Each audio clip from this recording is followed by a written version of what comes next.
Welcome back aboard. Fishing for boat improvement? Well, you caught it right here at ShipShape TV. We're from Dryboat, and we're going to save this owner big bucks. Hi, John. A few weeks ago, I saw your episode on the Aquasport project, and you were replacing the transom. Right. It was wet, and we also raised it. And we're now to the point to where we're going to be starting the wiring process today. But who we now have on the program, guys, is Scott Richmond.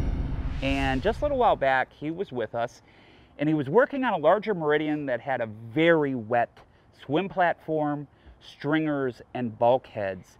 And rather than removing and replacing these items, okay, he has a system that's much quicker and much less intrusive. The company's name is called Dryboat. And what's taking place up in Michigan on Lake St. Claire this week? This week, what we actually are tackling is we're tackling a 40-foot pursuit that has wet sides. Okay.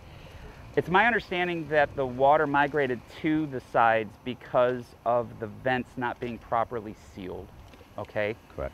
If you took an exploratory hole, and I know with a moisture meter that's how you locate the water. Correct. But if you drilled into maybe like the reverse chine, okay, would everybody at home, would they actually see droplets of water pouring out of the hole every couple of seconds, another drop of water, another drop of water? In this instance, the boat was so saturated that water was dripping out. Okay, so rather than going into the side of the boat to dry it out, could you go in from like a reverse chine and could you dry it that way? Yeah, over the last 10 years, that's a system we've developed. We actually have a special fixture and a special way to drill up vertical into that reverse chine without going horizontal. What's the spacing between the drill holes?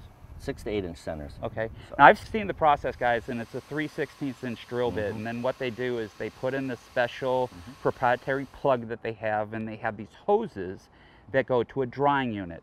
And they do this all over the country, okay? And this is really, really cool. And kind of think of a glass of water, and you take a dry paper towel and you put it into it. What happens? Well, wet will always migrate to dry, and that's how he does it. Right.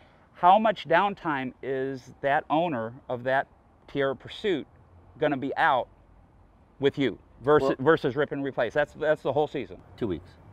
And versus $25,000, what's that customer going to pay you? Less than $7,000. Now, your service also reseals those vents so that it doesn't reoccur. Okay? Absolutely. And guys, if a surveyor is going with a moisture meter to your boat and you're seeing areas, you're going to have a really hard time getting insurance, okay? And if that's discovered.